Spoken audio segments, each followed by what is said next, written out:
Hey friends, it's Len here at 1A Auto. Today we're working on our 2007 Toyota FJ Cruiser, and I'm going to show you how to remove the airbag / horn pad. It's going to be very easy. I can do it. You can do it too. If you need any parts, you can always check us out at 1aauto.com. Thanks. Alright, so first thing we want to do, now that we have the hood open, we're going to remove our negative battery terminal. When you do this, you're going to lose your radio presets, your clock of course. Pretty much anything you have preset inside the vehicle is going to be reset. So keep that in mind. If your stereo has some sort of security, you're going to want to make sure that you have the security numbers to get back into it. And of course, make sure that your doors are unlocked and you're able to get into the vehicle. So we're going to go ahead and loosen this up right here using our 10mm. This is the negative battery terminal. Pull it off. I'm just going to slide it right down behind the battery there. So there's no possible way it can come back up and make contact with the battery. Now we're going to wait the specified amount of time for the battery to do the discharge, and then we'll go ahead on with the next step. So right here is a little plastic cover. We're going to remove this cover. Behind there, there's going to be a T30. You're going to use a Torx bit for that. On the other side of the steering wheel, there's either going to be another cover like this, or if you already have a cruise control switch, you're going to have the cruise control switch coming through with a cover around it. Okay? So let's move ahead. We'll grab our trim tool and probably a small pocket screwdriver, see if we can get that to pop out. So generally speaking, when you're dealing with plastic, if you don't want to scuff it up, you want to go ahead and use something like this, a plastic trim tool. Okay?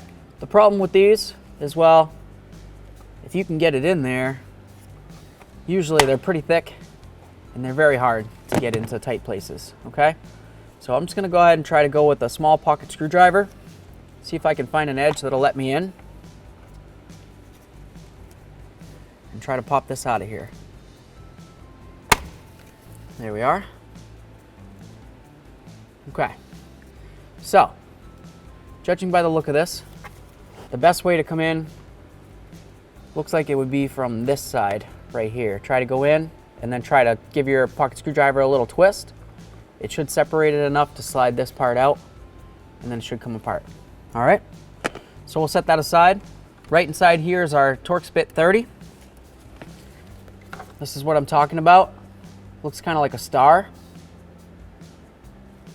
That's going to go right inside this. This is a captured bolt, which just means that once you have it fully loosened, it's not actually going to come completely out, fall and hit the floor, hit you in the eye or anything like that. It's stuck right inside the steering wheel unit. So I'm just going to leave this as it is for now. I'm going to go ahead over to the other side, and I'm going to remove the other side as well. All right, so I came right in, right up along here, stuck it in, give it a little twist, came out nice and easy, easy peasy. So there we are. It's got the little doodad hole, right? So this is gonna go through and then, okay, we've got our Torx bit 30 bolt right there. So I'm gonna go ahead and do it. If you have an electric screwdriver, you can use that. It's super important to make sure that you, when you disconnect the battery, you wait a few minutes, okay? If you can wait like 5, maybe even 10 minutes, that would be best. You want to make sure that the electrical system's discharged, because underneath here is your airbag unit. Here we are, break that free. That off of there. Okay.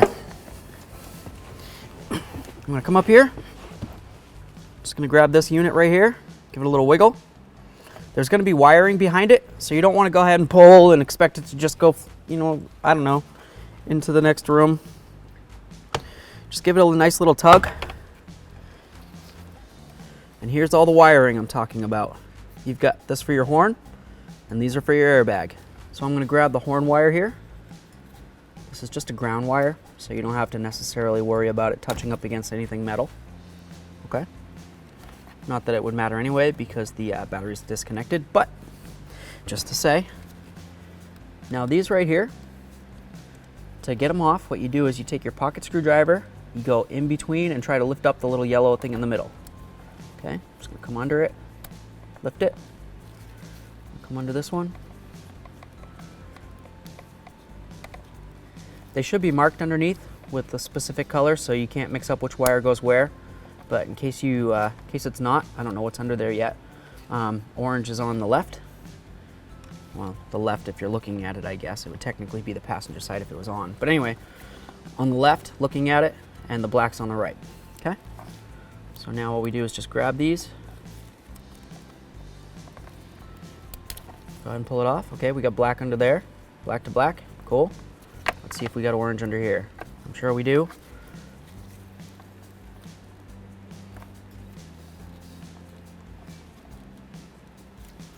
Sometimes getting these disconnected. Cool, orange. So, foolproof. Can't mix that up. Here we are.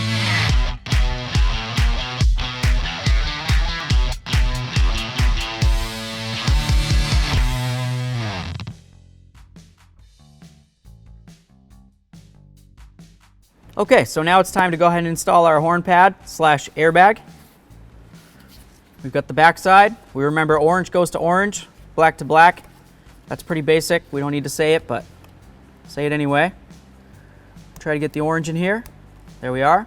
Push in on the little yellow plastic thing. That's the lock. That makes it so this can't fall off. If you forget that, this wire could fall off driving down the road, and it could cause issues. So let's avoid that. Let's go ahead and put this in, push in the lock, give them both a nice little wiggle. They feel good. This is our horn ground wire. Just gonna slide right on that little prong. Just like that. Give it a nice little tug. It's not going anywhere. All right, let's move ahead to the next step. So here we are. Let's get it slid in. There we are. Okay, we're gonna take our T30, the star, go right in here to this bolt, start it in, and do the same to the other side, and then I'll snug them both up.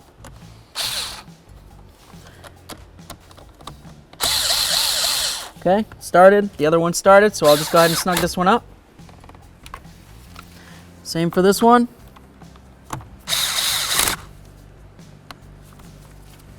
Nice and snug. We've got our little cover. We've got the little, pronged end. It's gonna go up against this side.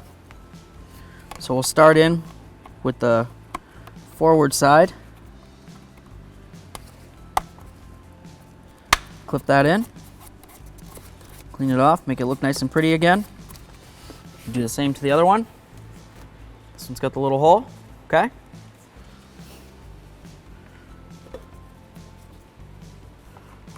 Goes in the same as the other side. You start with the forward end, and then just pop in the rearward end. That's it. Easy peasy. Let's move ahead to the next step. Okay, so we've got our negative terminal. We'll bring it back up to where it's gonna go. When you go to connect your negative terminal onto the battery, you might notice a spark or an arc. You might hear a noise. It might startle you a little bit, basically, okay? Don't be scared. Just go ahead and put it on. One and done. Don't go on, off, on, off, on, off. Makes me scared. Just on, okay? There we are.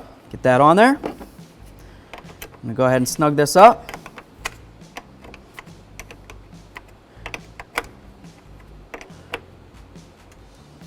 Give it a little wiggle. It's going nowhere. If this is still loose, you need to make sure you tighten it up. You don't want this wobbling around. We'll close our hood and on the road again. Thanks for watching. Visit 1AAuto.com for quality auto parts shipped to your door, the place for DIY auto repair. And if you enjoyed this video, please click the subscribe button.